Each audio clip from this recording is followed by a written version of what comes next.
And we are live with episode 3377 of the Survival Podcast. Today, guys, we have a listener feedback show. This is your questions, comments, etc.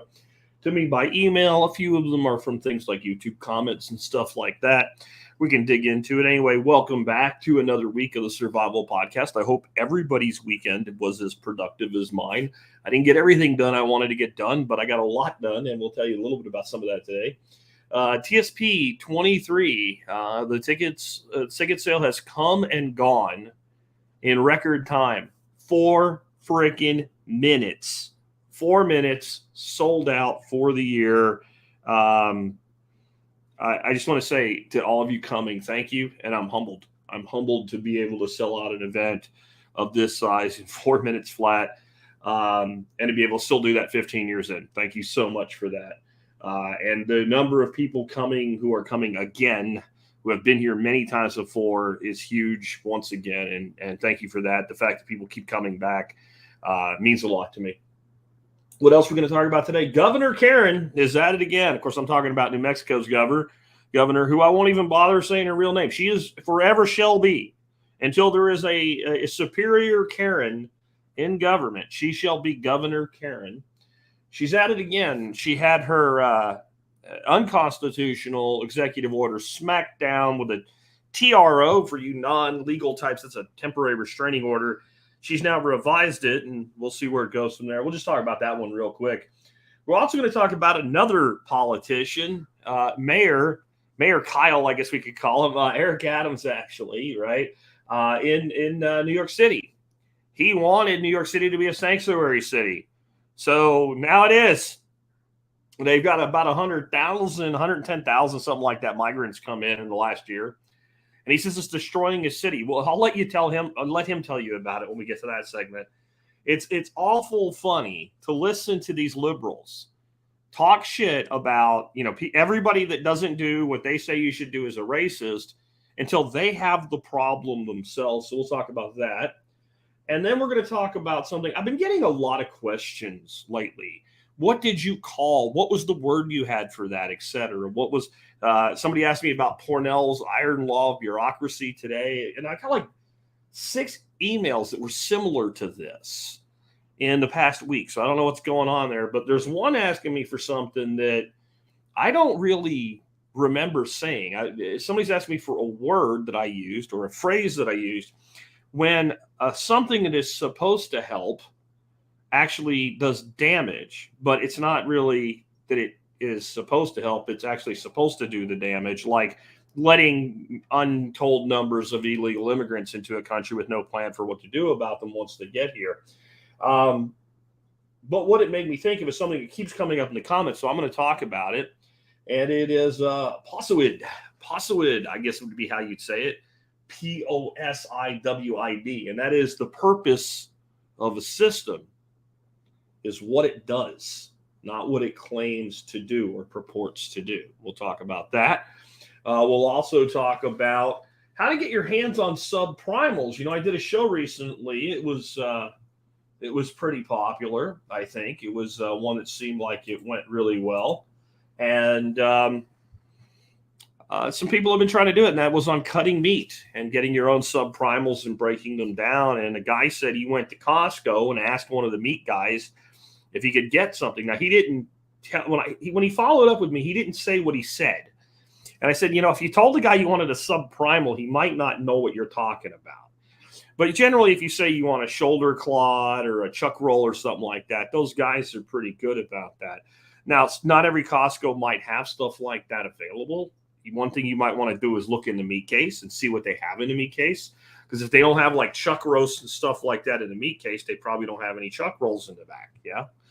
But we'll talk about ways that you can actually get your hands on this stuff. And a lot of the Costcos have some of these things just out in the open all the time, except they're usually the more expensive cuts like the New York strips and the ribeye rolls and things like that. But I'll give you some ideas on that.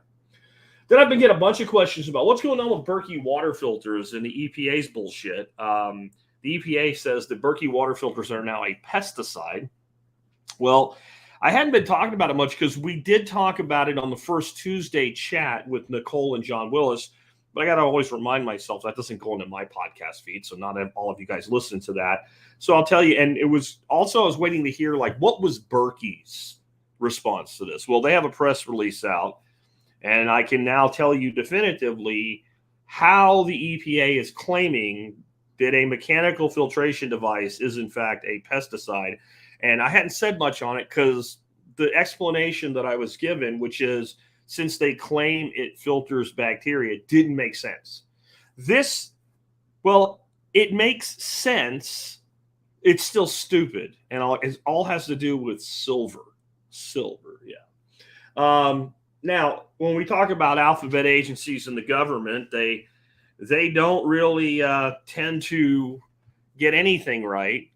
And so I guess kind of like a kissing cousin of the EPA is the FDA. And they've had something wrong for like 45 years or so. And we'll tell you about that today. And it's so blatantly wrong. It shows a problem with the entire FDA. And in this case, this is an over-the-counter medication. But these are the same people that approve prescription medications, which can do a lot more damage to people if you get it wrong, as we've seen in the past. What do you do if your squash only makes male flowers for you? We'll talk about that. Sometimes it's not the problem people think it is. But this late in the year, getting this email tells me that this was a different problem just than male flowers come first. So we'll talk about that. We will kind of stick to the garden stuff for the last couple of things. Somebody grew some of the pink Chinese celery that I recommend and said, hey, this stuff's pretty bitter. So we'll talk about, like, what is a cutting celery versus a bunching celery? And there really can be the same thing. It depends on how you take care of your celery, whether you blanch it or not. And a lot of people don't. I don't, but I'll tell you how to do it if you want your celery to be more sweet and tender rather than really assertive. I don't consider it bitter. I consider it very assertive in celery flavor. And I use pink Chinese celery in small amounts in salads, and I use it for cooking.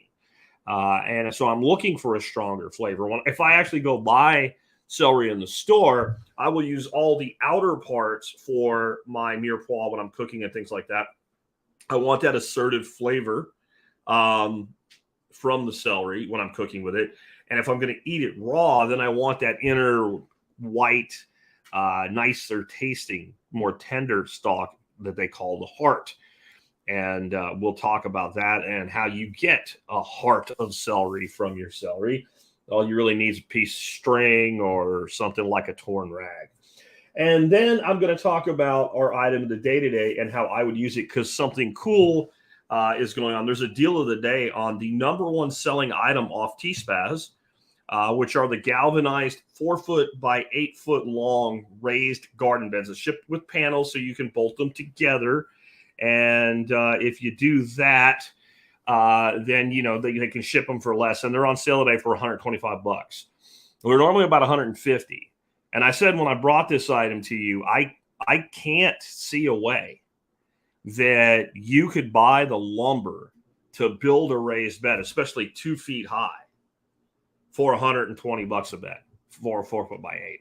$150 a bed for $125 shipped, and something that will never rot or fall apart on you. It's a hell of a deal.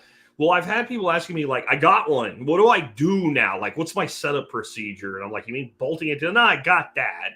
If you can't bolt it together, you probably shouldn't be trying to grow anything. But like, how would I, build the fill? And I'll talk about that today and why I would do it as I would do it. Before we get into all this, let's go ahead and hear from our sponsors of the day today. Sponsor of the day #1 today is Start9 Embassy Servers. With Start9, you can take back your digital sovereignty. You can have end-to-end encrypted messaging with only the people you let in to use the app and set up an account with your server. So not only is it end-to-end encrypted beyond what anybody can decrypt, then most people don't even see it because they don't even know it's there because they're not part of the action, so to say. You can store all your files and access them from anywhere in the world, fully encrypted and even over Tor. If you wanted to do that, you will get off using what people call cloud services this way. Cloud services are, well, it's a bullshit marketing term. In the words of Paul Wheaton, no, that's just marketing. There is no cloud. There's just somebody else's computer. It's not like your stuff's in a cloud somewhere. It's on a computer somewhere else. And with Start 9, you can make all of that go away. And that will bring us to our next sponsor today, which I try to always put these guys together because I feel like they pair perfectly. And this is Above Phone. Above Phone lets you take back your communication device from big tech. The big companies out there, AT&T, T-Mobile, et cetera, all the app makers as well, they're all tracking and tracing everything that you do, and they do report information to the government constantly. There's even a program that all of this goes into together, along with search engines like Google and social media outlets as well. It's called a PRISM program. I almost call it the prison program, and that's because the people behind it probably belong in prison.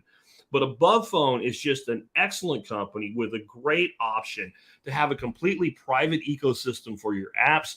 But if you need to be able to run an app that is only available through like the Google Play Store or whatever, you can give its own little jail cell, and it only does whatever it's going to do when you allow it to, when you decide you want to use it. It is a great system. And by the way, they give you $75 off any of the phones at abovephone.com if you are an MSB member. I should have mentioned, too, when we were talking about Start 9, Start 9 also does a discount for MSB members, and that is 9%, which is a heck of a great discount. But real quick, too, I also wanted to, again, thank you guys who signed up to come to TSP 23. I always expect that it sells out within, 20 minutes or so, maybe to a half an hour. Some years it's an hour. To have it sell out in 4 minutes kind of blew even me away. Like, I didn't really expect that. And so I know that when you do that, not only do you have a great feeling of accomplishment, but you also have a kind of a little bit of a regret feeling. And that is, I know if I had the space and I was able to do an event the right way for folks, that I would have been able to very easily sell 100 tickets, right? And every year when I do this, there are people that I know on a first name basis who don't get in, and I have to say no. Like, we found our limit with 50 sold seats. We know that's what we can do right. We can take care of everybody, spend time talking to everyone without feeling like I'm completely burnt out at the end of the event. Everybody feels like they got time with me, along with each other. Our food service just goes a lot better without an extra, 15, 20 people added on top of that number, et cetera. So I feel bad for those who can't come. I have a wait list already that's fairly long. So one of the things you could do, if you want to come hang out with some cool people and you didn't get into TSP 23, is come to the Self-Reliance Festival up in Camden, Tennessee. And right now they're kind of pushing, hey, you can upgrade to a VIP pass, which has some really cool stuff like a VIP dinner that you get to come to and hang out with the speakers such as myself. And in this picture, Joel Salatin and John Willis himself, right? So there is another alternative, and I just wanted to mention that there's a link in the notes today, and there should be a link in the video notes below for you as well. With that, let's dig into kind of the meat and potatoes, so to say, of today's show. And of course, I just closed the tab that I need. So let me see if I can find where we need to be. Yeah, we need to get to Governor Karen. And here she is. Governor Karen has revised her executive order. And I'm going to say some things right now that if you don't pay attention to what I'm saying, you might think I'm saying that I in some way agree with Governor Karen here. And if I did, I probably wouldn't be referring to her as Governor Karen. I have to say, like, is this not the most Karen of Karens you've ever seen? Like, I think if we ever found like the mother nest where Karens come from, this would be the Queen Karen, or somebody that looks a lot like this would be the Queen Karen that you would find for those watching the video instead of just the audio here. But she has revised her executive order. And I'm going to tell you why I think it could be possible that the courts might let this order stand. Now, I'm not saying they should, just to be clear here. I'm saying they might. So if you haven't heard this, let's start with the beginning. Governor Karen said there's too much crime. There were some shootings in Albuquerque. We need to take the pause button, and we just need to suspend everybody's Second Amendment rights. So she banned the carrying of guns concealed or open by permitted licensed carriers, by the way. right? So I don't think New Mexico is a constitutional carry state like Texas and many other states are, where you don't need a permit to carry anymore. So these were licensed carriers under concealed license or open carry license or what have you. And she said, we don't need these people carrying because we have a health emergency, right? We have a health emergency.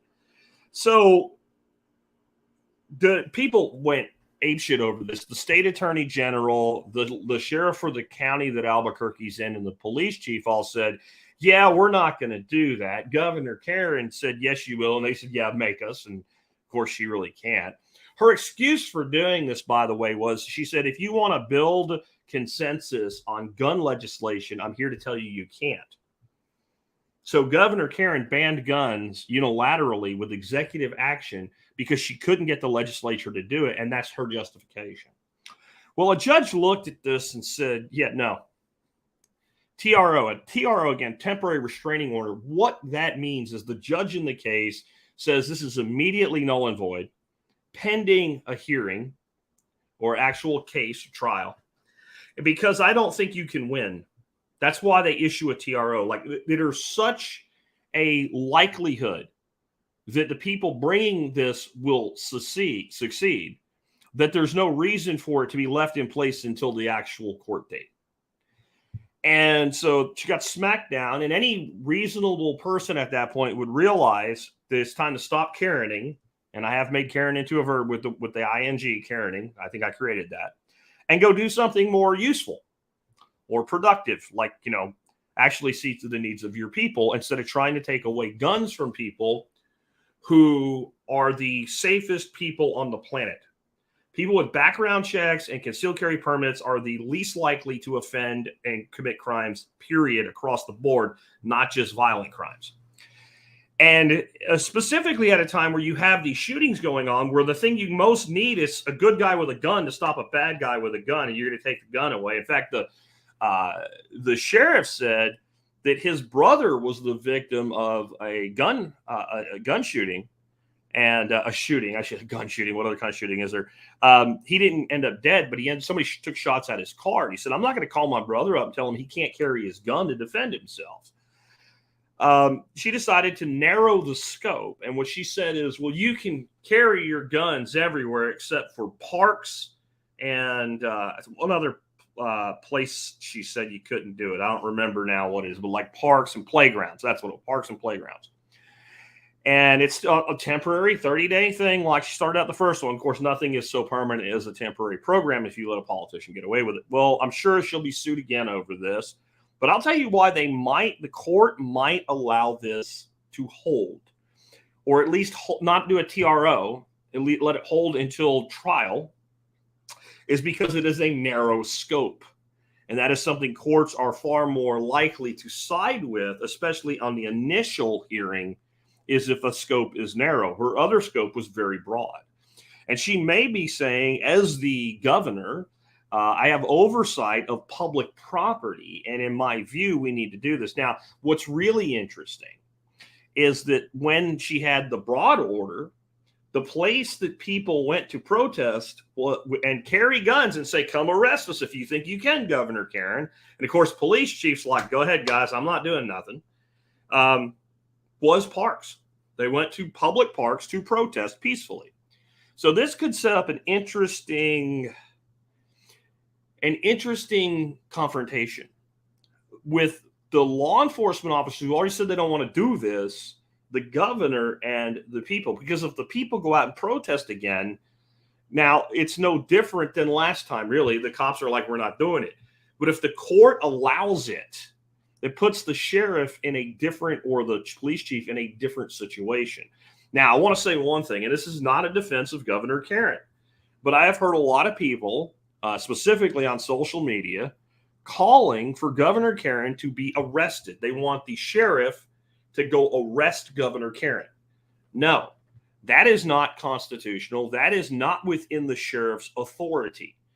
I know people have been convinced that sheriffs are like God or something and they can do anything they want. No, it's not how it works. They are the highest law enforcement officers for their county. They are above, let's say, the police chief, though they have different jurisdiction. It would be potentially lawful for the sheriff to say this will not be enforced. And if some other law enforcement agency came out to enforce it, to possibly arrest them or prevent them from arresting a citizen, it would not be under the sheriff's authority to go and arrest the sitting governor, specifically unless the attorney general issued charges against her. If they filed charges or filed for a warrant, right? If you had the highest law enforcement officer in the state, in the attorney general, set up charges and the governor failed to appear, then it would be within the rights of law enforcement, period. It could be the police chief, the sheriff, whoever, to go pick her up and bring her in. But you don't just go arrest a governor over a legislative action, no matter how wrong it is. This falls to the New Mexico legislature, who won't do anything, by the way.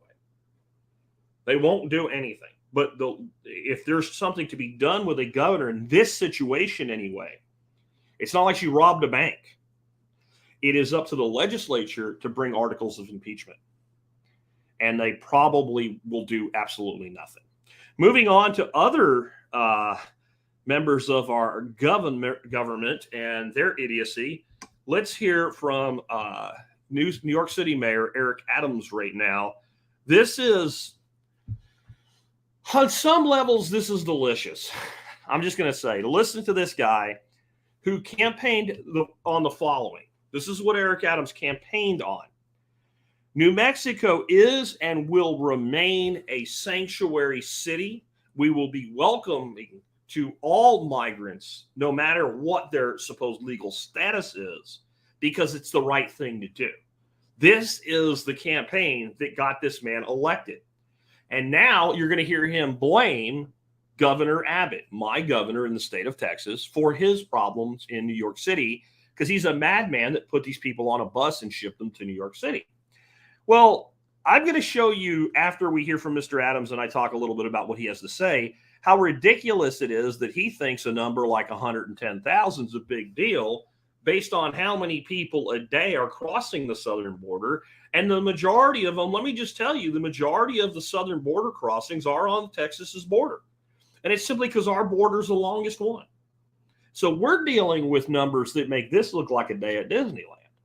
And some of those people, you know, when they're offered a ride, they go to New York City. And this is what Mr. Adams has to say about it.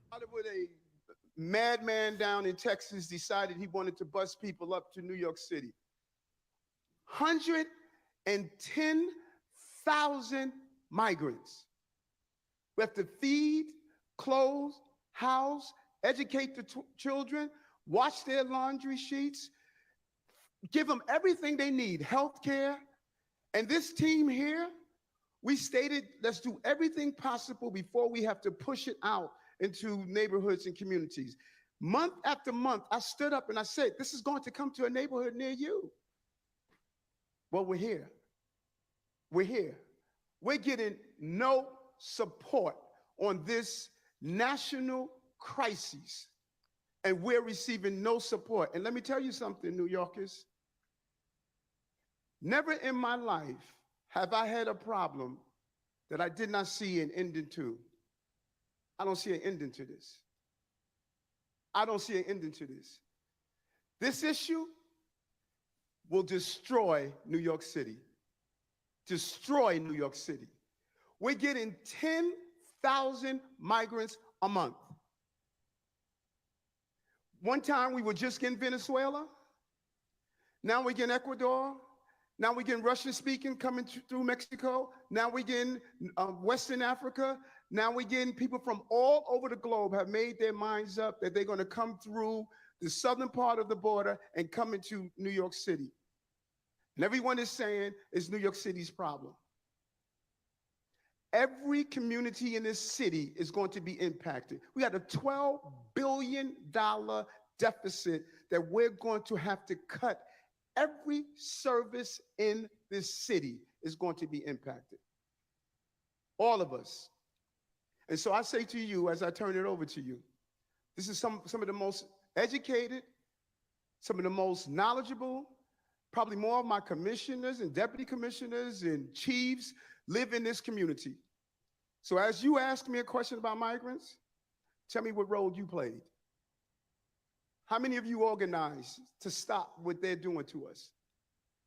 How many of you were part of the movement to say, we're seeing what this mayor is trying to do, and they're destroying New York City?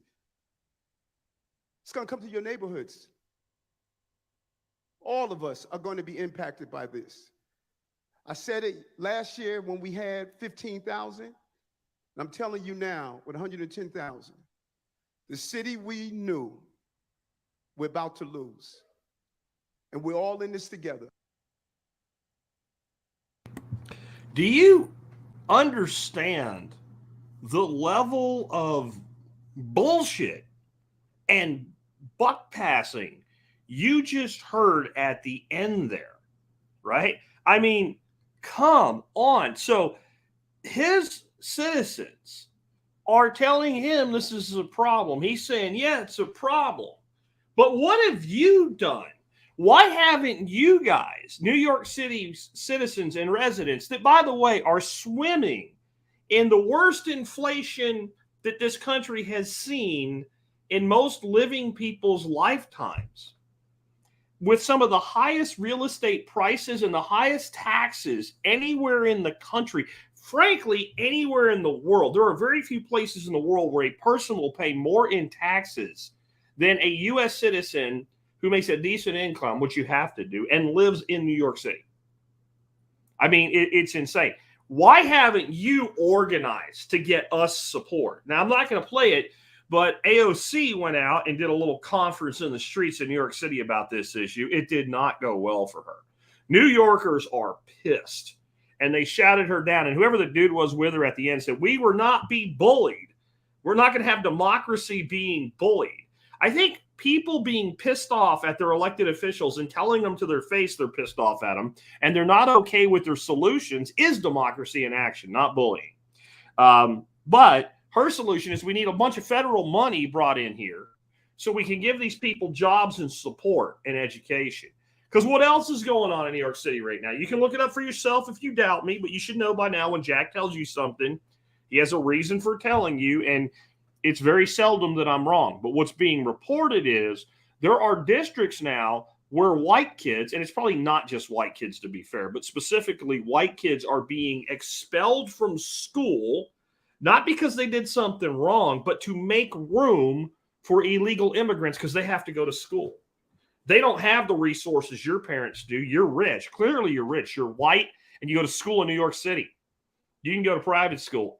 Get out of the way. We need desk space for these people. And this is not just New York City doing this. I saw pictures over the weekend. They're setting up temporary shelters in Chicago at O'Hare Airport. These two cities have been bastions of we are sanctuary cities, which is real easy to say when you are, 1,000+ miles, almost 2,000 miles from the border in the case of New York City. Okay? Really easy to say until it shows up in your back fucking yard. And there are people who have said that as a good libertarian, I should be opposed to all this shit. As a good anarchist, I should be opposed to all this thing. There's no such thing as an illegal immigrant. My position on this has been clear since 2008 when I started this show. You get rid of all the welfare and all of the concept of an obligation that we as a people, as a government, must take care of people. You go into the world if there is no free lunch and you mean it, and I'm for all the fucking borders being open. Okay? All of them. Unlimited immigration in that situation. Because it'll stop the people that are going to come here to leech off the system. We don't have that. So as long as we don't have that, if we're going to have a country with laws that I have to obey, then my fucking borders need to be protected. Period. I'm sorry. I would love to create a system that makes it easier for people who are productive people, who want to be part of what we're doing and don't cause any trouble, to come. That's not my place, though. That's above my pay grade, as we used to say back in the military. That is not what I do.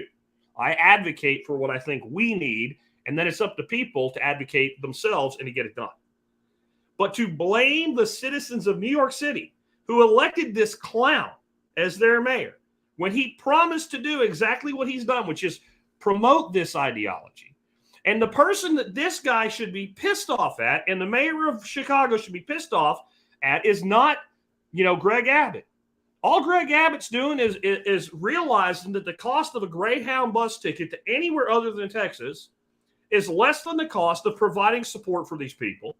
And I want to show you right now how bad this problem is and how bad it's become since the guy that should be getting the blame took over. Of course, I'm talking about Brandon. This is the number of board, for those that are, I'll explain it for those that are listening to the audio as best I can. This is the number of encounters at the border by Border Patrol agents with migrants. This is not a count of how many they arrested. This is how many they've encountered. Some they arrest and deport. Most of them they allow to go into the country somewhere else. If you look at the red line on the bottom, it runs from October to September. I think they did this graph this way on purpose. They did the fiscal year, which makes it a little hard to sort out. But this is 2020, right? And you can look that the contacts were at or around or below 50,000 a month. Right here, you can see that as soon as September ended, we went into October and November, it jumped. And then Trump lost the election. It started to creep up. But right there is where Brandon took over. And it goes parabolic. It goes in 2 months from about, about 75,000 up to about 175,000. And then a few months later, it's hitting 213,000 encounters. Trails off a little bit at the end of the year. Goes into 2022 and goes ape shit. Starts out at 164,000 in fiscal year 2022. Again, this is fiscal year, not calendar year. Trails off a little bit and then goes ape shit again, March. That is cross the border season, apparently. Peaked in fiscal year 2022 at 241,000 encounters. This is 2023. This is this year. Okay? Peaked at 252,000. And the lowest that it's been in this fiscal year, 144,000. This is Trump. This is all Brandon right here. This is an intentional policy.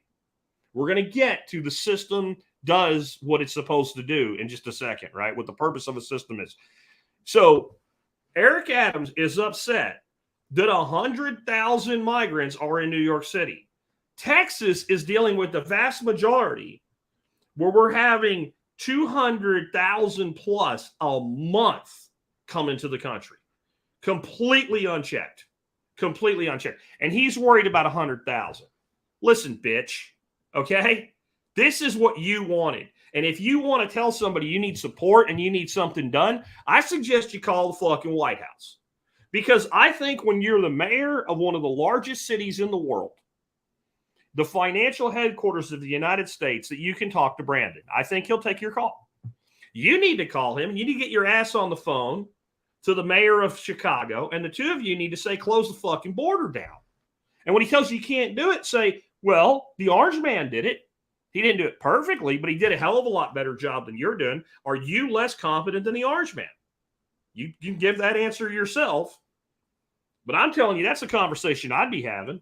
Now, the problem for Eric Adams is if he does that, if I'm Brandon or Brandon's designated representative, I'm going to say, I'm sorry, Mayor, you were on board with this.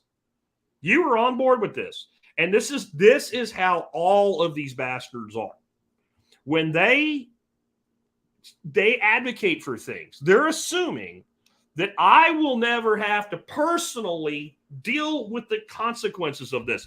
And the political class is so protected that they're generally right. Now, people want to know how I'm okay with this. This is almost my plan. My plan is actually more severe than this. I can't go against what Abbott's doing because I advocated for it before Abbott was governor of Texas back in 2008. This is what I said I would do. I said I would do exactly what he's doing, plus more. I said I would ship them anywhere they wanted to go. Free bus ticket when you get here. Federal government won't enforce the law. You don't have to because it would be illegal under that circumstance. But I had another level of my plan. This is my plan. You commit a felony in my state, if I was governor of this state, the law I would push for would say you get convicted of a felony. Now, this is convicted, not charged with. This is convicted of a felony, not driving too fast, not driving without insurance, etc. You get convicted of a felony, you go to prison and you serve whatever time you're going to serve like anybody else would. Okay? But when it comes time for you to go on parole, you go on a own reconnaissance version of parole, and you are free to go anywhere you want. You're free to go home or anywhere else in the country. What you are not free to do is remain in the state of Texas for more than the next 48 hours. You need to get your ass out of Texas. Now, nobody's going to put a bracelet on you and see if you do it or not. This is what's going to happen. If you're found in the state of Texas, you are in violation of your parole. With an aggravating circumstances, you were here illegally in the first place. You go to state prison for 25 years. Oh my God, you're not a good anarchist. Oh, no. Wait a minute. This is the person was already convicted of a felony and illegally in the United States and didn't have to go to prison. They could have just left, but they chose not to. So I'm all for what Abbott's doing. There's a lot of shit about Abbott that I hate. I don't hate this. I'm telling you, I would be busing as many as I could to Washington, D.C.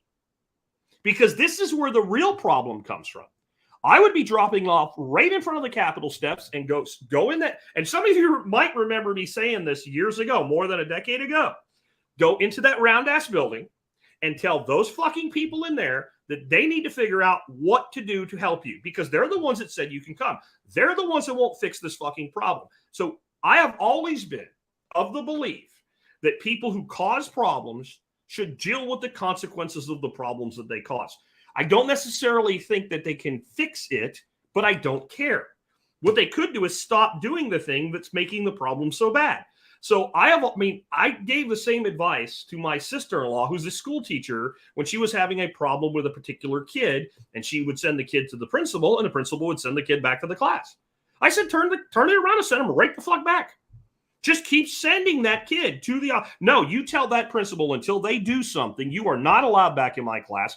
Put the problem in her office and she'll fix it. As long as she can defer the problem to you, she's not going to fix it. So this is very freaking consistent with how I've always suggested we solve problems, is put it in the hands of the people that created the problem. Moving on. This is something that I have had quoted to me over and over again. I'm very familiar with this. And this comes from a guy named Stafford Beer. And this is wonderfully glorious white bearded gentleman right here in front of you. And what he said, again, the purpose of a system is what the system does, not what it's claimed to do. This is a pretty interesting blog article on it. And instead of sending people to Wikipedia or some big site or something, I thought it'd be good to give, a smaller blogger some exposure. So I have a link to this article. But here's a couple examples of how this concept alters the way that we view problems and we analyze a system. Example, the U.S. education system. Describe the specific results of the failure. Too many disengaged kids. Okay? Turn your description on its head with POSWID, right? Purpose of the system is what it does. The U.S. education system is exceptionally well designed and good at its purpose of controlling and boring kids so they disengage. Or Acme software product, too much churn, right? That's the result of the failure. Acme software product is extremely well designed and effective at its purpose of getting customers interested enough to sign up and then leave. Now, I'm going to tell you how this applies to U.S. immigration by telling you what's going on in Europe is as bad or worse than what's going on here in the United States. Europe is flooded with migrants from Central and North Africa. The TV keeps telling you it is North Africa. That is where they are coming from, as in most of our migrants in this country are coming from Mexico, but they're not from Mexico. We have plenty of Mexicans coming here, but El Salvadorans, etc., are coming here, Nicaraguans, etc., Colombians. And you heard Adams, even people like from Russia are coming here through the southern border. What they're doing is that's the place to cross. That's the way you can get away with it. If you try to come in an airplane, they won't let you unless you have proper travel credentials. So you get into any part of South America, work your way into Mexico, and then walk across the border, right? So we have them coming from Mexico, even though they're not necessarily Mexicans. They have them coming from North Africa because that's the embarkation point where they can get into the EU. Okay, we have totally different systems. We're dealing with a total different primary demographic because even though there's some Russians coming in and stuff like that, we are primarily dealing with people from Central and Northern South America coming into the United States. The Europeans are primarily dealing with people from North and the central part of like the Sahel region of Africa coming in. Totally different problems, totally different government, totally different set of systems. Same problem. What does that tell you? If you are a thinking person who analyzes systems with the mindset here of Stafford beer, then you should realize that means that this is what it's supposed to be doing. This is by design. This is planned. So then you should ask yourself, why? What is the purpose of this? And it is to fundamentally restructure Western culture forever because there are people that literally believe that we deserve it. This is not a melting pot, which is what America, when people say, it's a country of immigrants, all of us came here from somewhere else, etc. Yes. And traditionally, immigrants came to this country. They often did create little subcultures because you're comfortable with those you know, but their children were specifically taught to learn English and to adapt. So there were a lot of people that came here that felt like, I'm in my 40s or my 50s. I may never fully speak English or understand it. A lot of people came in and just grabbed onto it and made something out of it.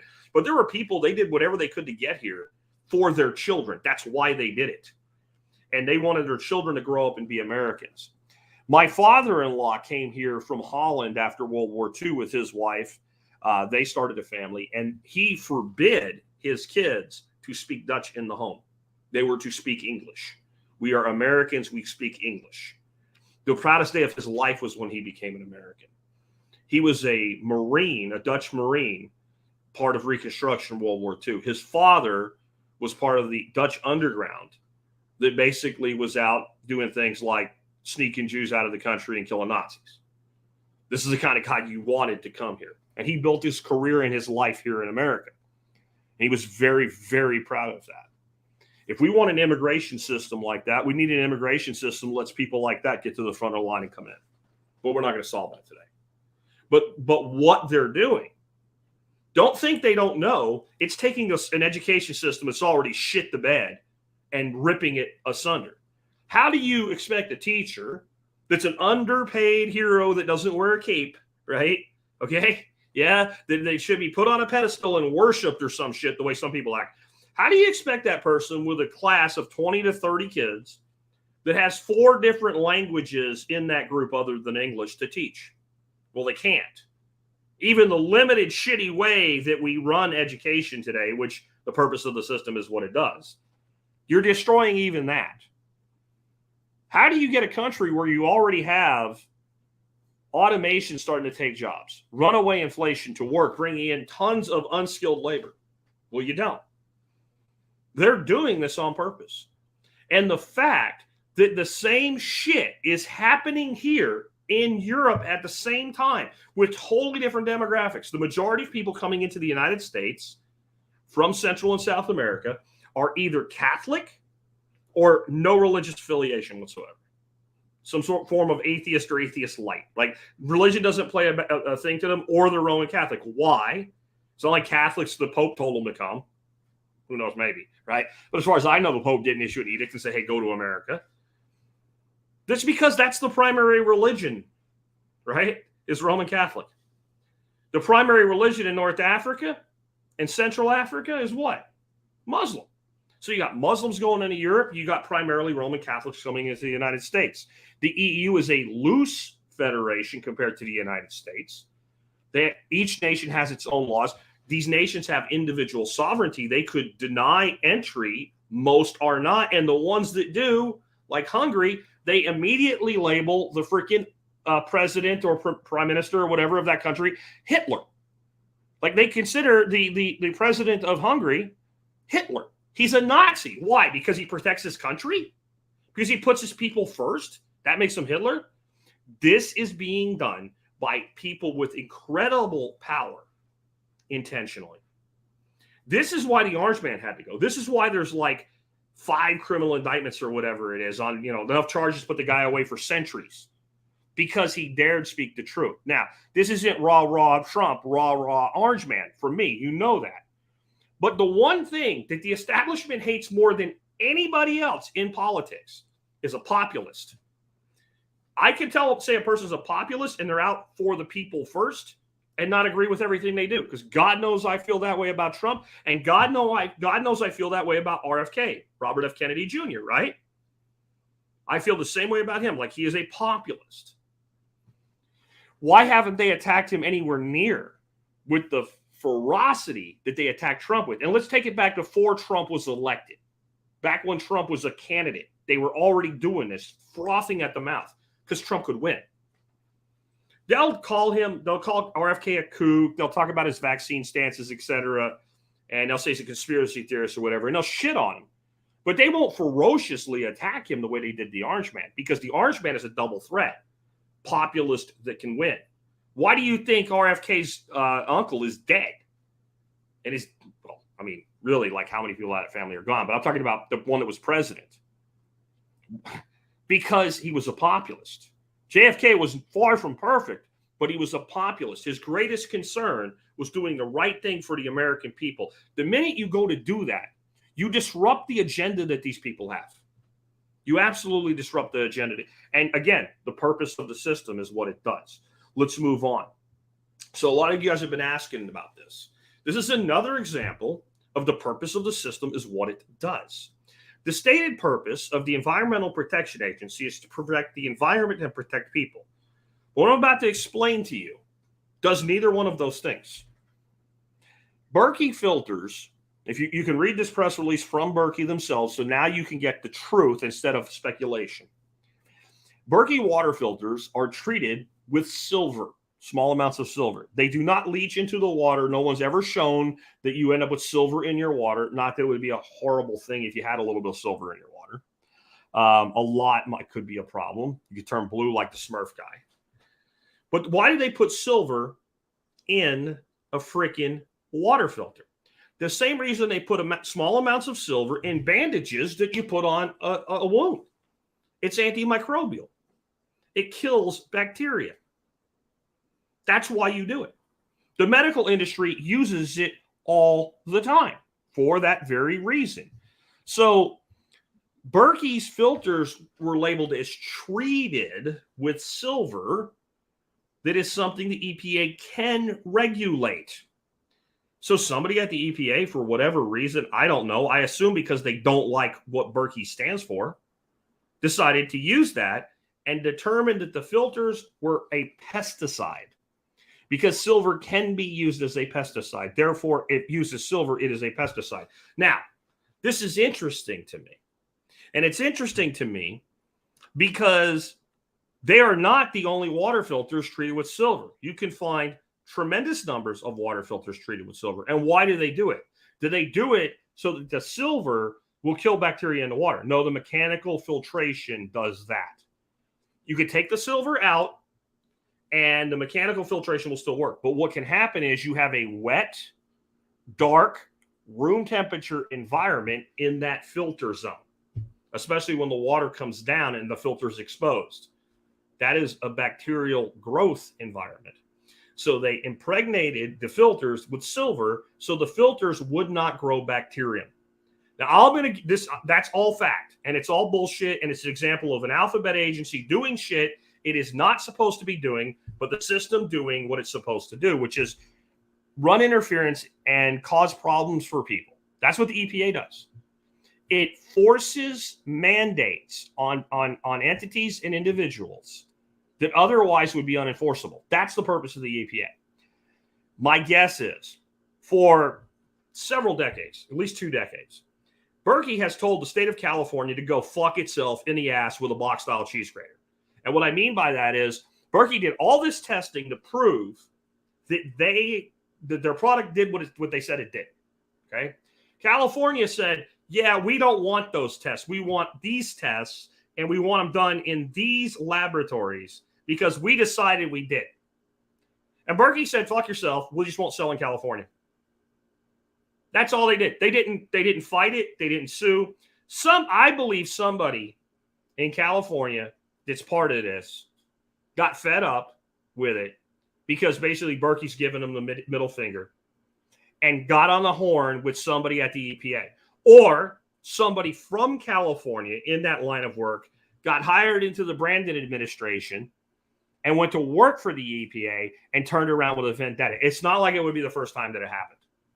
So no one has ever been made sick using a Berkey.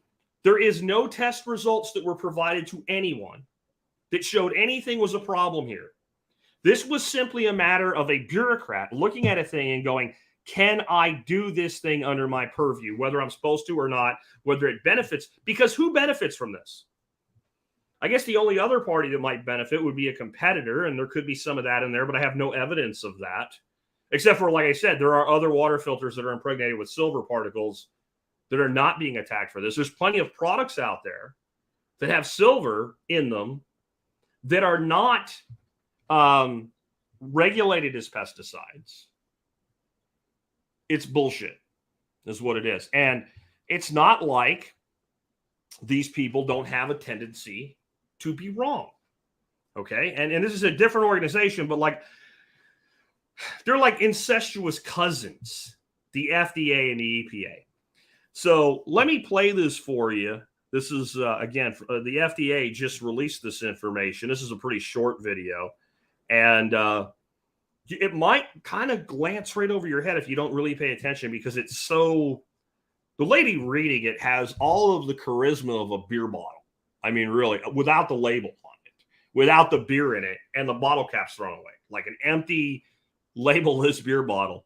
Of course, I don't know that I'd be very charismatic reading this crap either, but here you go. Every drug approved over the past 30 years in the cough, cold, allergy space have demonstrated to be effective based on nasal symptom scores. More recent studies, consisting of multi-center, parallel, randomized, blinded, placebo-controlled trials, also showed that a 10 milligram dose of phenylephrine was not significantly different from placebo. The new data appear compelling that the monograph dose of oral phenylephrine results in no meaningful systemic exposure and no evidence of efficacy. Okay, so if you didn't get that, this drug that these clowns approved back in the 70s, by the way, I did some research. She talks like it's about 20, 30 years ago. This was back in the 70s that this drug was approved by the FDA. And when they approved this crap, they said that they did testing and it showed that it worked. And they did testing all the way up to 2007. And that all the tests, all the trials ever done that included this drug showed that it was a good decongestion, that it decongested. It helped with your runny nose, basically.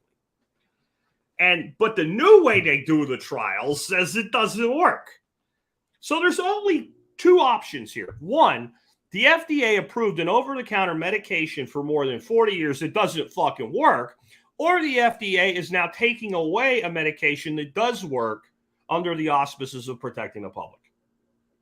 Either way, they fucked up, right? Like there's no way around this. There's no way around this. They fucked up. They're wrong. With a drug that has been taken by hundreds of millions of people, all drugs are toxic. The poison is in the dose, of course. Aspirin is toxic. Jack, you're crazy. Okay, go eat a bottle of it and you'll die one of the most painful deaths a human can die as you bleed out of every part of your body. I mean, that's what an overdose. So every medication, every drug is a poison. Every drug is a toxin. The key is taking enough to get the therapeutic effect without taking too much and causing harm. But there will be some harm anytime anybody uses any drug. some level, and some drugs are safer than others, right? But there is some risk with using any medication. So hundreds of millions of people for 40 years used a medication that has risks for zero substantive reward, or the FDA Karens are taking away a medication that works. It could be either one. It just shows they can't be trusted. They can't have this authority, but they do. And there's nothing you can do about it. By the way, it kind of is a great time to pimp this shirt for John Willis over at SOE Tactical Gear. For those not watching it, it's really cool. It's like an American flag. And I really like this style of design. It's not huge. John, keep your designs a little smaller. You know, I think they just wear better. But on the flag, it says, defund politicians. Defund politicians. That's who needs defunding. And I think maybe we need defund bureaucrats, because the bureaucrats are even worse than the politicians. The bureaucrats never stand for re-election. Here's my question that I would ask, but I've seen this very question asked by politicians of people in these types of agencies. Who got fired for this? It's 40 years ago, so the person's probably dead who approved it by now. But didn't somebody have the responsibility to be checking into this for the last 15, 20 years? Who got fired for this? Did anybody get fired for this? How much money has this cost people that was spent? And then my next question would be, if you fuck this up, could there be some other far more risky medications out there that people are taking every day that doctors are prescribing in good faith, and you fuck that up too? And when we find that, and we find out you did it, or your underling did it, or your boss did it, is anybody ever going to get fired? Or are they going to get a job as a lobbyist and then go back to work in that same agency with more power? We all know what the answer to that is. And I'm back to the purpose of the system is what it does, not what it claims to do.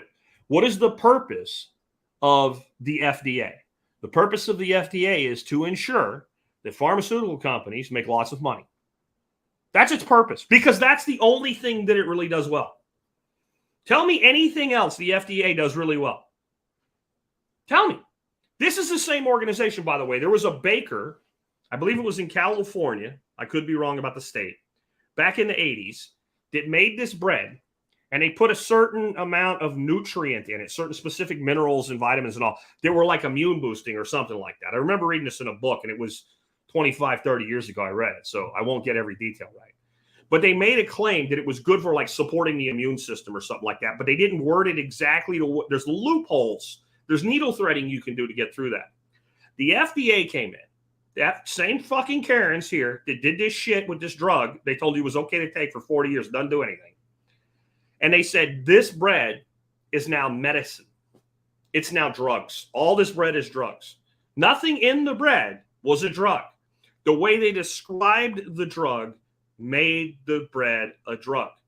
And the baker said, okay, we'll get rid of it. Can we give it to the homeless or something? No, they destroyed it. The FDA went in, fined them, and destroyed all the bread. Hungry fucking people sitting out in the street, fuck them. They can't have this. It's a drug. And the bakers even said, if we make the same bread, but we don't say this about it, is it okay? Yes. The purpose of a system is what it does. The only beneficiary to the action they took on these bakers was drug manufacturers. Drug manufacturers. Who else benefits from the FDA? I don't. You don't.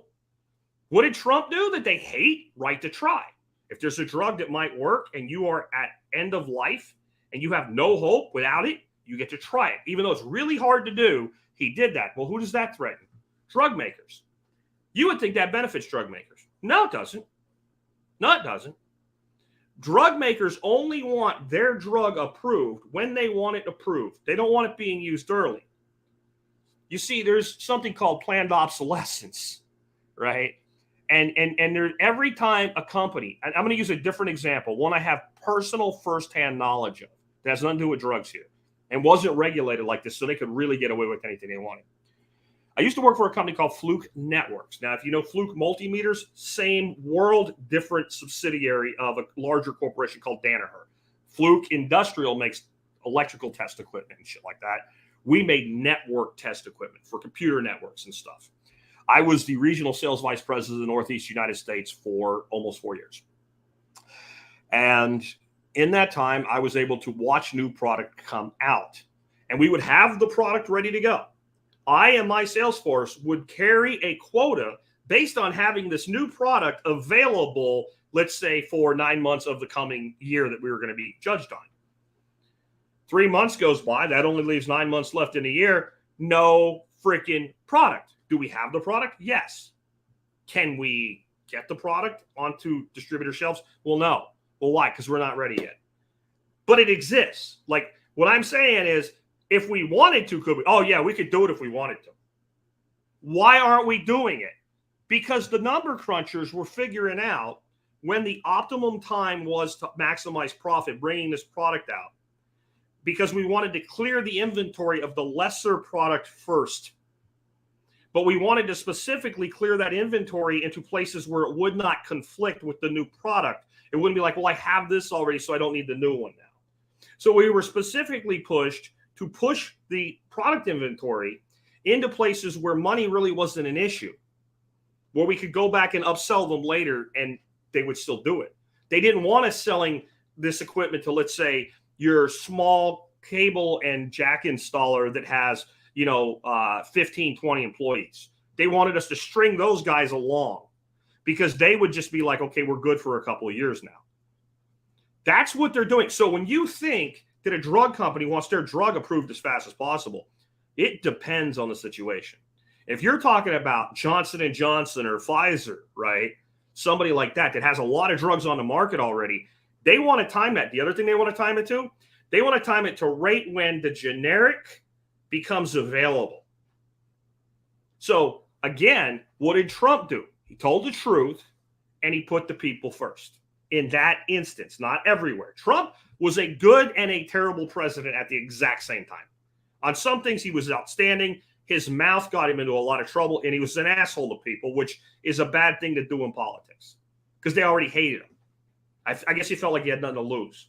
And it's why a lot of people loved the guy, but it made him very ineffective. He could have done so much more, and he'd probably be still president, and he probably wouldn't be looking at charges. Because if the guy wasn't running again, they wouldn't have brought any of these charges. I'm not going to take the show down that path. Let's go somewhere else now. Let's talk a little bit about some gardening shit here at the end. So it's not all this current events and blood and gore and crap and things you can actually use in your home. Okay. I had an email from somebody that said, I grew Trumbushino squash this year. Did yours produce? Because all I got were male flowers. If she had sent me this email in May, I would have said, you probably have nothing to worry about. Just wait and you'll get female flowers. But as far as did mine produce, let me real quick. I'll be right back. Yeah, mine produced a little bit. Yeah, my Trumbushinos had no problem producing at all this year. But don't fall. All right. By the way, I'm going to probably go ahead and cut that one up and have seed available for barter at TSP 23. Just saying, if you're coming, you might be able to barter from some seed out of the Grand Champion squash for the year there. It's got the genetics. But in general, this is how squash plants work.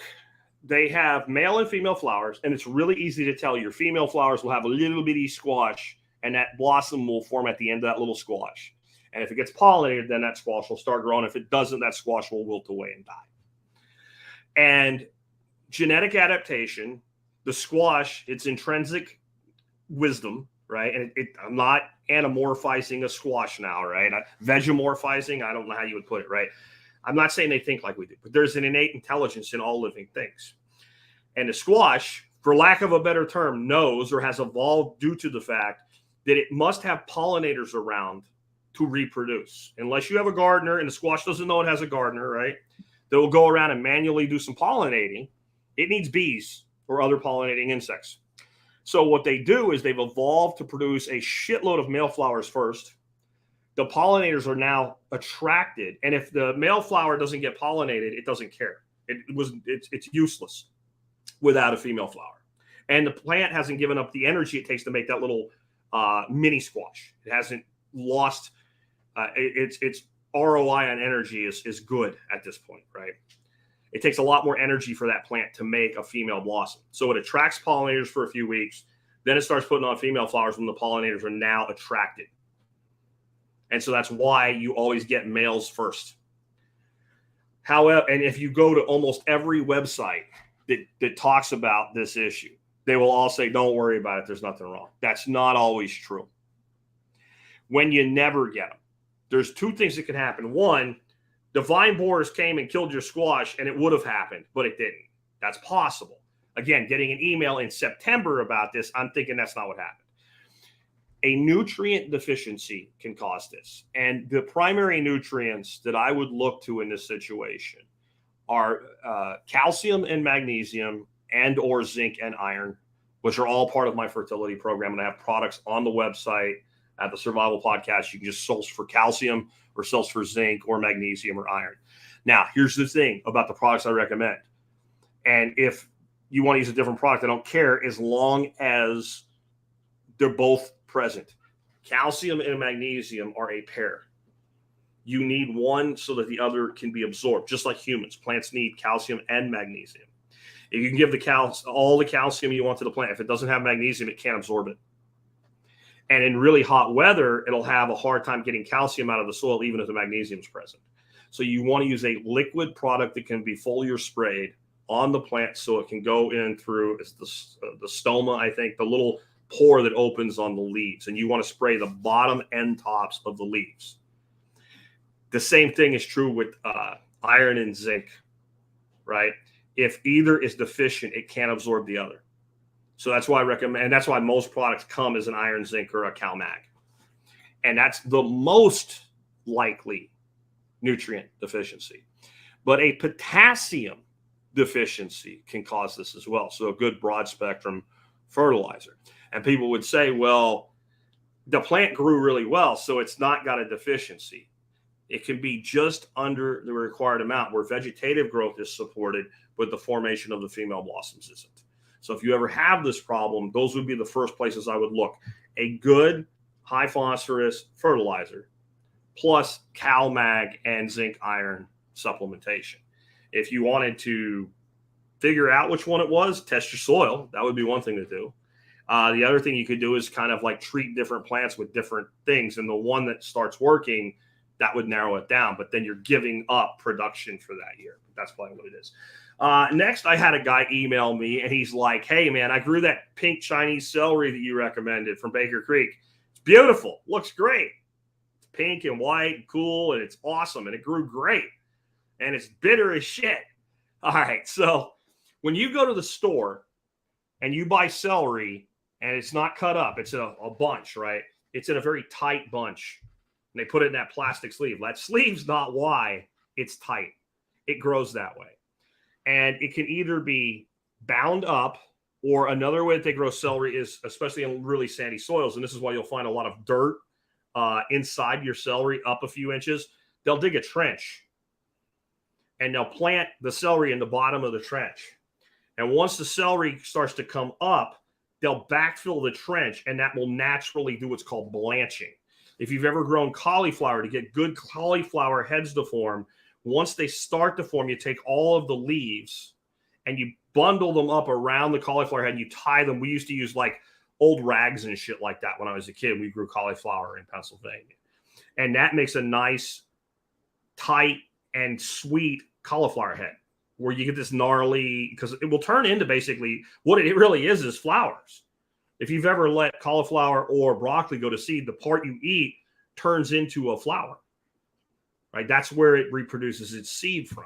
So you're preventing that. So broccoli, we just cut it before it happens. Cauliflower, we blanch it so that it can get nice and big. Well, that's what they do with celery.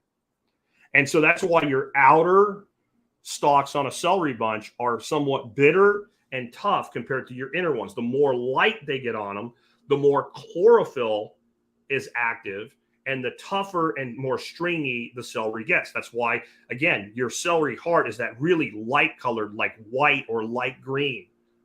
And it's very tender and it's sweet, and your outside is more bitter. So most of the celeries that we tend to grow as home gardeners, like you can grow tall Utah or something like that, and you can blanch it into it. Most of them are designed to be cutting celeries. A cutting celery is more of a culinary celery. You treat it more like an herb. They're great for making mirepoix and stuff like that, or small amounts of them in a salad where the bitterness plays with the other things that are sweet, and then they're much better. However, you can blanch any celery and you will get a very similar result.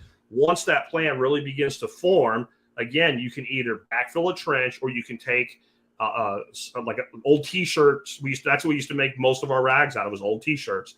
And you just tie the bunch together and let it continue to grow to the size that you want. And your inner pieces of that celery will just be much more tender and sweet. Now, pink Chinese, European cutting celeries, Japanese cutting celeries, etc., they're always going to be more assertive than the varieties that we cultivate to sell to people that want to put peanut butter on.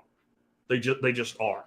But it's a fantastic culinary celery, and that's really what it's most used for.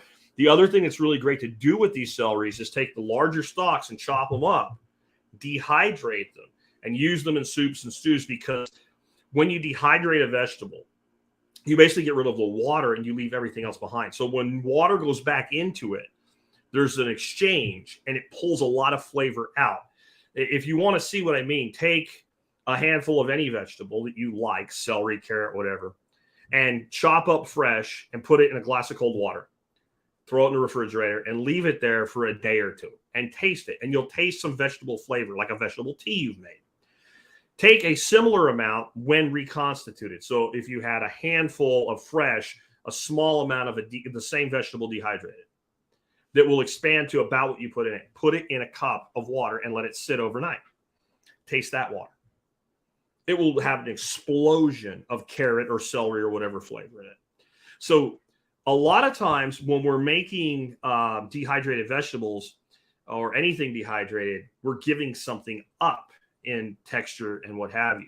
But when we're using them this way, we're actually gaining something if we use it properly. This is why if you use dehydrated vegetables and you rehydrate them, never throw the excess liquid away.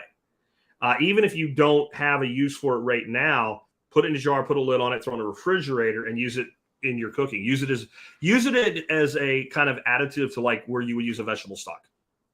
And by the way, it makes some of the best, absolute best stock you can get. Dehydrated vegetable stocks and soups is just outstanding for it. Last, I want to talk about today's item of the day. And this is an item I brought around a lot in August. I think the last time I brought it around was the end of August. And I was checking my sales records as an Amazon affiliate today, and they're still selling in September, even though I haven't talked about them in a couple weeks here, 3 weeks almost. That's because they're such a good deal. These are galvanized raised metal garden beds. And what they look like is an 8-foot by 4-foot oval-ended stock tank. They look exactly like that, except they have no bottom. These are for growing gardens is what they're for. They're for making garden beds. This was the top-selling item, not just in dollars, but in volume. I sold more of these in August than anything else on T-Spaz, several hundred of them. I have had no complaints at all. What I have had is a variety of people saying, what do I fill it up with? Because it's deep. And if you're going to go out and buy dirt, you can easily spend more money filling this thing up than it costs. When you do raised beds, if you don't have a supply of soil available to fill them with, you find out that the money ends up being in the soil, which is, it makes sense, right? And I would say that, except now lumber is so freaking expensive. Thank you, Brandon. That it's maybe it's half and half, right? But 2 feet is a lot. And as you guys know, I build my raised beds about 2 foot tall. I do them with landscape timbers. Let me tell you something. Those things look great. If this shit had been around, if I had been aware of these, when I built all those raised beds, this is what I would have. The value on these is great. But since it's galvanized and we don't have to worry about wood decomposition or anything, it really opens up kind of a light version of hugelkultur as an option. And I would fill this thing at least 1 foot with branches, leaves, wood chips, woody material. And if you have access to like when we lived in Arkansas, we built our Hoogles. We literally drove up and down the mountain and went in the woods and picked up like rotted logs and shit like that that were full of fungus already and already spongy. I would fill them about halfway. Then, minimum, I would saturate them. And this is what I did in some of my beds. I filled them up like 10 inches deep in wood chips because I have tons of wood chips in my field. Liquid kelp. I might do some other things, but I would create a mineral reservoir in that and give them something to bind up with.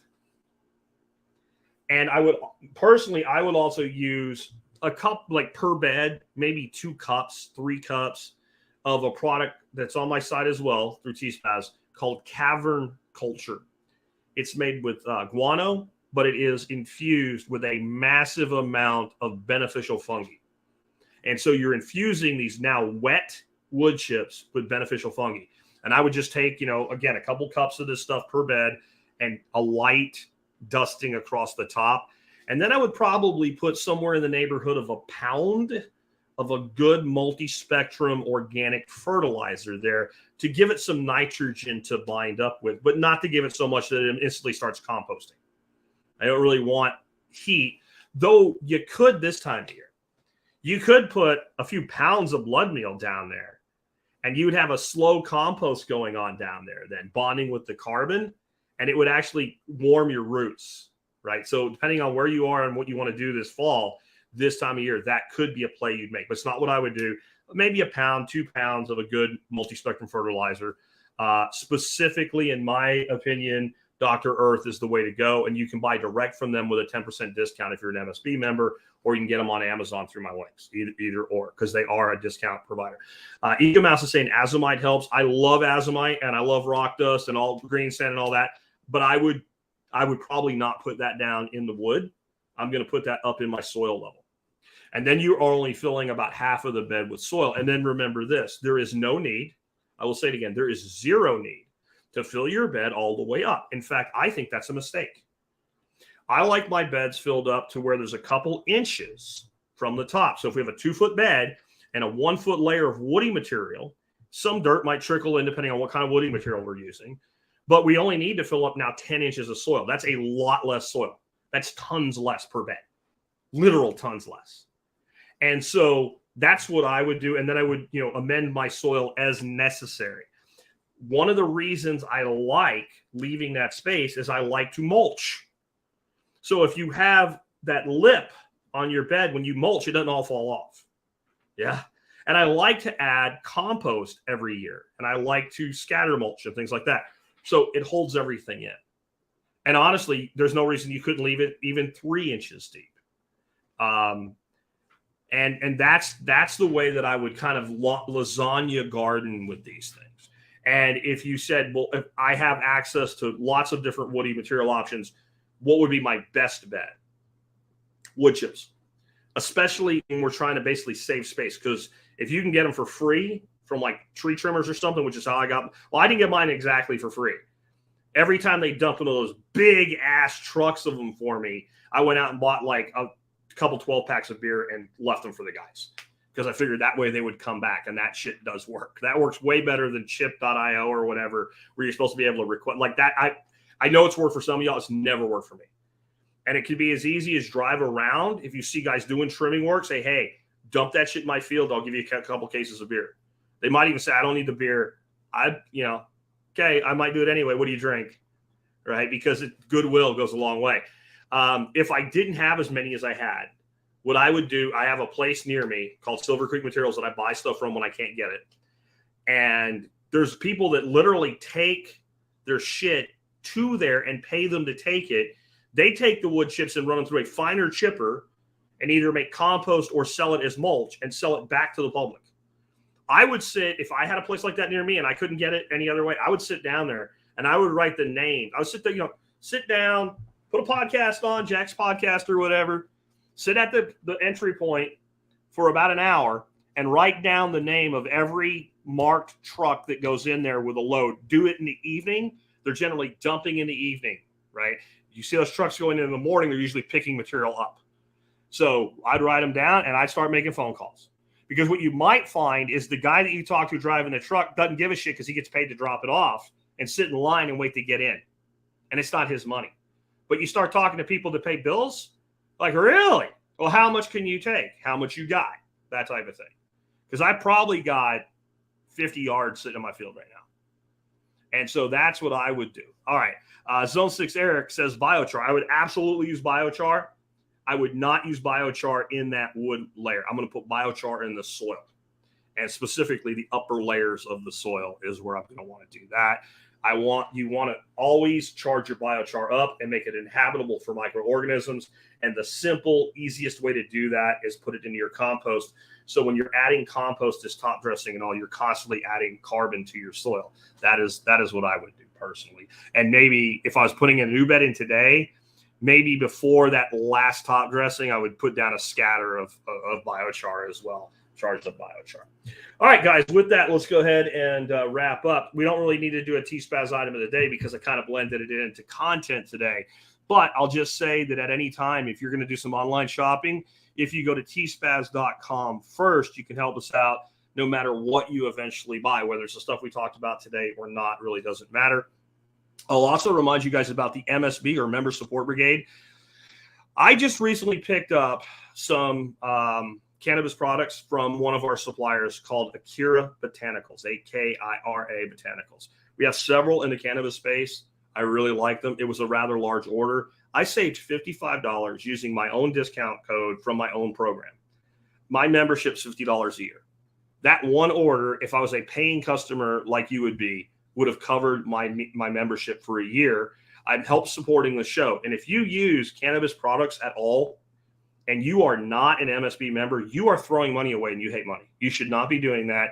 We have suppliers of just about everything that you can legally purchase on the internet anyway in that market. And we have some great suppliers of that stuff.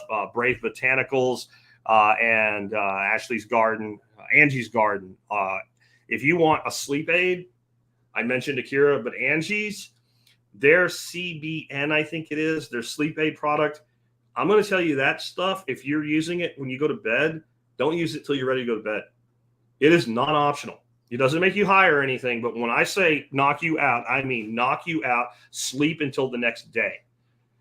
So do consider being an MSB member if you're not one already. I do have a few questions starred that I'll hit before we completely close up.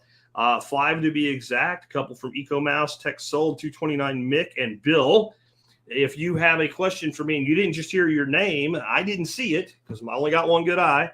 Go ahead and put question in all caps, just like you're going to see EcoMouse's question here. And I'll do one more round before I leave, and I'll check the other side and see if there's any there. Question from EcoMouse, reason Berkey, perhaps removing the fluoride is deemed as insurrection, and it lifts the veil to show the man behind the curtain. Nothing to see here. Move along, drink water. Maybe, but it's not the fluoride filters that they've attacked. But it wouldn't be the first time you attack something to shut it down, right? Attack the vulnerable underbelly, the soft underbelly. They're attacking the regular carbon filters, which, of course, with the Berkey, do not remove fluoride.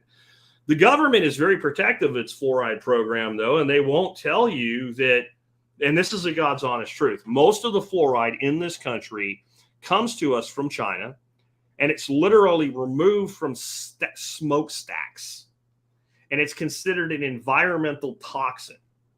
And if you took the same fluoride they put in the water you drink and you dumped it into a lake, they would put you under the jail for violations of the Clean Water Act. It is a toxin. It's okay for them to feed it to you, but you better not put it in water. Period. It is a dead fluoride in a high enough dose is a deadly poison, and in a low enough dose, it is I'm trying to think of how I can describe this. It does things to the person's mental status. Okay? That's what it does in small amounts. And there's historical examples from certain places that's been used specifically to do that. You can dig into that if you want. The idea that we protect our teeth by drinking fluoride-laden water is preposterous. It would be like saying that we can protect our face by drinking suntan lotion. There is no need to consume fluoride at all. even if you want fluoride on your teeth. It's called fluoride toothpaste if you want fluoride on your teeth. It's also one of those things kind of left around from when this country had a lot of problems with nutritional deficiencies and poor hygiene and other things like that. It's a legacy. And here's the thing. The point of the system, the purpose of the system is what it does. Well, it is to make money. That's the number one. It's less about controlling you, right? And it's more about making money and figuring out how to get rid of a product that otherwise would be considered a pollutant and extremely difficult to get rid of. So now you can get paid to get rid of something that otherwise you couldn't get rid of. Okay. Bill says, question off topic, will Muscovy make good jerky if you don't have time and no big deal? Bill, Muscovy duck, I don't know that I would make jerky out of it. And it's not because I don't think it would make a decent jerky. I think you've sinned against duck if you don't make like a duck bacon or a duck prosciutto out of a duck breast. And so it'd be a similar curing process, but and curing duck breast is a great entry point into meat curing. It's a very small piece of meat, so it cures very well. Now, Muscovy breast is not going to make as good of a prosciutto or a duck bacon as like a Rowan or a Mullard, which is where we take a Muscovy and cross it with a standard duck. They call them mules as well, because Muscovies don't have a really thick fat layer on them the way that a mallard breed duck does. So you won't have that fat layer, but it would still be delicious. And I would do that before I would make jerky out of it. Texel says, any non-duck solution to slugs and snails on your brassias? Mechanical control would be your number one, going out and looking for them. Number two would be to water in the mornings versus the evenings. That gives them all night long in a nice moist environment. Bill Mollison has stated, and I've never found anything he stated to be wrong, that when slugs make contact with the ground and copper, it sends an electrical charge through them that they really, it's almost like having an electric fence. Of course, I guess you could make a little tiny electric fence and up the game a little bit with a little, like a 10-penny nail as a grounding rod and a 9-volt battery as your charger. And so if you built like an raised bed, if you put a standoff of copper all around it up off the ground, that slug or that snail comes crawling up over, and what's in the front, for those that can see my hand, is eyes. And the first thing that he's going to touch on that wire is his eyes. That's from one of his lectures. That would be another option that you could explore. And then you have whatever's in the beds, but you're keeping them out. And that would be one way you could look at that. Another thing is that they like beer. And so if you take something like a bowl and bury it like it's a little pond in your garden and like halfway fill it up with beer, they'll crawl in there and then they'll drown. So they'll be attracted to the smell of the beer, but when they fall into it, like a coffee can is really great because when they fall in that, they're really screwed. So if you put the coffee can buried into the soil at soil level and fill it like an inch from the top with beer, in they go, never to return. And the longer and staler the beer is around, the more that they'll go in there. So that's another way that you can control them. Anybody's got any suggestions for slug control beyond those, go ahead and put them in the comments so that we can help everybody out. 229 Mix says, what was the plant you grew in the pond last year? I grew some and now can't remember what it's called. Bright green and long, thin leaves, and I think the stalks were part used as greens. The stalk and the leaves can be used as green for that plant. What you're talking about is a plant called Epi-3377 aquatica, also known as kangkong or Chinese or Vietnamese water spinach. Other than water chestnut, it is the most productive plant by square meter in the world that's edible anyway, that's commonly used as a food. It is extremely popular, as you might imagine with all those slang names, in Southeast Asia. It is illegal to grow in some states. Sometimes people grow things they're not supposed to grow. I'm just saying. It is a member of the sweet potato family. And to make the stalks really palatable, you want to cut the part you want to eat before they're about as big as your little finger. As they get much bigger than your little finger, they get kind of stringy and tough. You can get seed on eBay. It's a difficult plant to get your hands on unless you live somewhere near like an Asian market. If you go to an Asian market that sells it, they'll usually sell it in bundles, and they'll be sitting in water to keep it fresh. Because if it's not in water, it goes limp and not very happy very, very quickly. If you can get that in an Asian market and you go plant those stalks in really moist soil and keep it in shade for a few days, it will root and it will start growing, and it will grow massively. Right now, one of my my aquatic systems, I have 3 6 foot by 2 foot galvanized tanks at the top of it. They go along a wall, and that wall is about 20 feet, less the door. So we're looking at about 16 foot going across that wall that I have lattice on.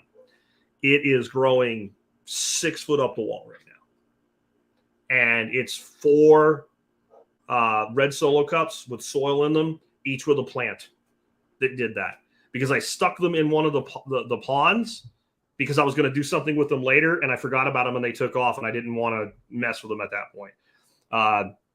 You don't need a lot to grow a lot of them. They are fantastic. It is a delicious plant. You can cook the stems about like you cook green beans, and they're delicious that way. Don't cook them as long, though. It's a weird thing. They get tender. If you keep cooking them, they'll get tough. And if you keep cooking them, then they get mush. So you want to cook them until they kind of brighten up, and then a little salt and pepper, and done. The leaves you want to put at the end and kind of wilt them. Treat the leaves like the nickname spinach. Like use them at the end like you would use spinach or arugula. Eka Mouse says, would adding biochar to a hugelkultur mound be counterproductive? I don't know that it would be counterproductive, and I think you're talking about adding it to the core based on your earlier comment. I don't think that it would really be that beneficial down in the carbon core. Biochar really does a lot of its magic in the soil by its process, which is known as adsorption, not absorption. Adsorption is a electromagnetic-like process where it literally binds with things. Now, it might provide a lot of housing for microorganisms down in that carbon core. I guess if you had a literal shit ton of it, it probably wouldn't be a bad idea. Personally, I think it's too valuable to drop down into the core of a hugel mound, and I would much rather have it in my soil layer, but that's just my opinion. And in many instances, even Jack is sometimes wrong, but I have never heard of using it in hugelkultur down in the core. Dead Rider says, what do you think of inoculation of biochar by putting it in a mesh bag and putting it in a swamp creek? It would probably work okay. You'd have to know what like your nutrient load in there is. I know one way that really works is if you have an aquaponics system and you build an ebb and flow bed like out of a 21-gallon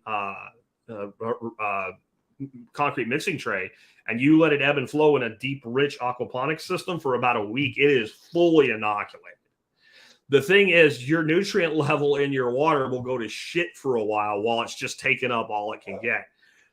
A cool thing to do, though, is you could keep, if you have an aquaponics system, a bed that basically just sits there empty and doesn't really do anything. Or maybe you run it as, it's set up to run as ebb and flow, but you run it as a flow-through raft bed.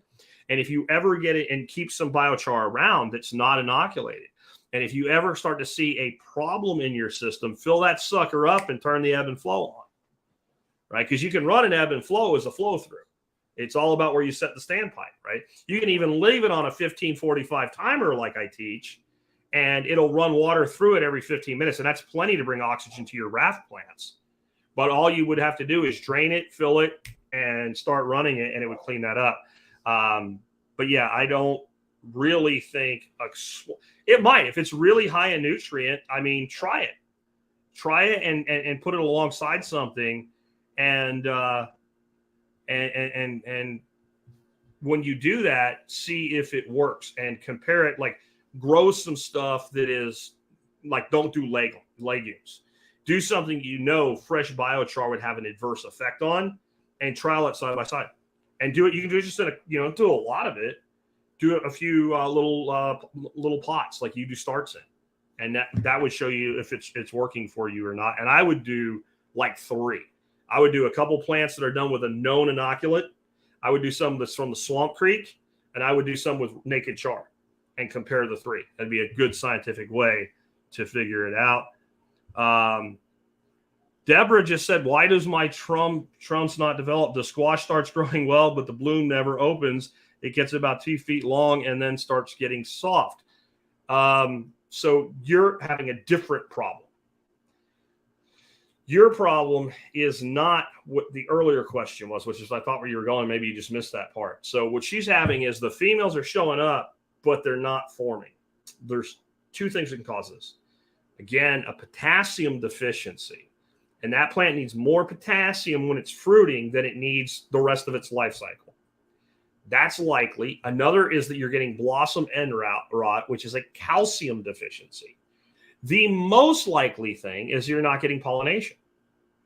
So the easy thing to do then is take a male flower early in the morning when it's just opened, break it off the plant, and pull the petals off the flower so that the pollen is the stamen is exposed. And then just take it and use it instead of using like Q-tips or some shit like that. Just touch it to all your female blossoms as they open. One of the things I've had happen is I get out of time. And so my males will all be open and you'll have your females and they're not ready to open yet. And it'll be like 2 days later and the females open and the males are still there. But when you look, all the pollen's gone. And so it's not available. So if you see that happening, real simple thing, old school brown paper bag is the best. You can use something else, but it's kind of the best because it breathes and yet it's closed up. Pick some of your male flowers early in the morning, put them in that bag. Keep them until you have open females and then use the pollen. That's another little hack. And if you're growing thousands and thousands of squash on a squash farm, you don't have time for this. But you won't ever have that problem because there'll always be something timed together. You're growing a few plants, sometimes you just get out of time. So it's either a nutrient deficiency or it's just not getting pollinated. Christopher says, what happened to the aquaponics program we were making? First of all, it wasn't aquaponics, it was aquatics. Second, I have just not had the time to actually go ahead and do it. And I had a lot of the program developed when I had that computer crash back last year. And I didn't necessarily lose everything, but it was very disruptive. It kind of derailed it. And I have to decide if it's something I really want to do because the bite I'm taking off of something to build something that significant is significant, right? So I need to make sure I'm going to sell enough of it because it's going to take months of work to put together. Liberty Garden said, Jack, regarding potted plants in double-walled pots, about 25 gallons, I've noticed that in summer, the soil 5 inches deep feels hot. Is this bad for the plants? It generally is. It is possible that it is being heated up by the sun. In that case, what you need is to put some sort of facade around it. It's also possible that you've mixed something that's composting actively in there. And that is always bad. You do not want heavy active composting going on while you're trying to grow. You'll burn the roots up. So my question would be to you, are your plants doing well? If your plants are doing well, don't worry about it. If your plants are suffering and that soil's hot, you either need to shade the pot in some way, or you need to go ahead and figure out why that's happening. So like you have the same pot from last year with the same soil in it, and it doesn't happen again this year. Or if it goes away and it's still warm out, then you're probably okay, and it's probably what you had. Brumento says, why do New Yorkers continue to vote Democrat? Good question. You should ask people that are in New York to vote Democrat because I don't have a good answer for you. It's not like they always did. Giuliani was a Republican. New York has had Republican mayors before. Right now, most people who will vote Democrat at all are voting Democrat. And it's because we've been so polarized. So your independents that lean Democrat are solid Democrats right now versus true independents. And that has a lot to do with Trump and the hatred of Trump and the maligning of Trump, right? So there's hatred that's legitimate and there's a lot that's bullshit. That's just fake shit that the TV tells you. And there are people that have bought that so hard that they won't vote for a Republican that's not Trump. And I mean, let's be honest. If you put a Republican in charge of New York City, you're not putting like a Texas Republican in charge of New York City. You're putting a Texas Democrat in charge of New York City is what you're doing. Now not a Dallas Democrat, but like a rural Texas Democrat is who you're putting in charge of New York City. You're not going to get even a typical rhino, garden variety rhino, is not going to win it. You're getting a Chris Christie or some shit like that. But it'd be interesting. Can New York City even be saved at this point? Because this is going to be my last one, guys. So, because I got to wrap up. We're at 1 hour and 39 minutes now. But my theory, we talked earlier about how all of this is being done intentionally, is that it's being done intentionally so that it is not undoable, so that it can't be fixed. And I think New York City might be far enough gone that maybe it can be fixed, but you're maybe talking decades.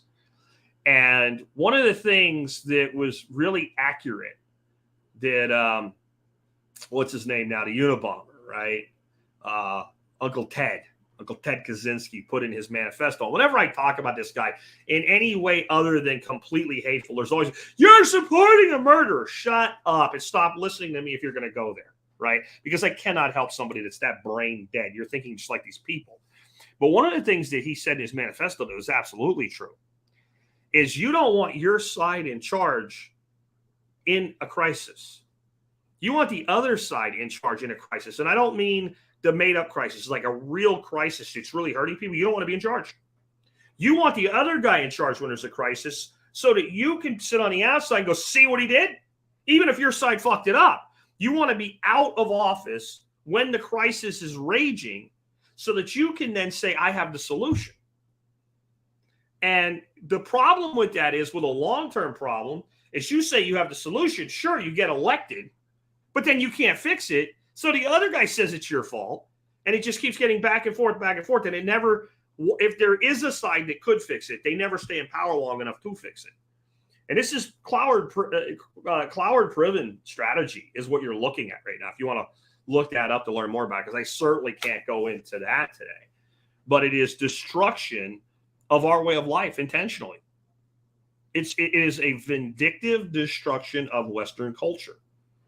And it is because there is an agenda for globalism.